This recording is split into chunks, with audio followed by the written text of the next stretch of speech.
470 айдаса, ырсеже 570 айдаса, меники 670.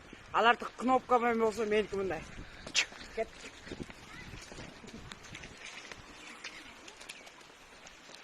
Көрүнбү? Так что кнопкасы жок. Боо менен любой жерин чыгып койгон кедеп да скорость. Чынын айтканда Гүлжайна Атаканова айдаган унааны мен 7 жыл мурун айдап койгом. Азыр Гүлжайнаныкындай машинаны, унааны бардыгы эле айдап жүрүшөт.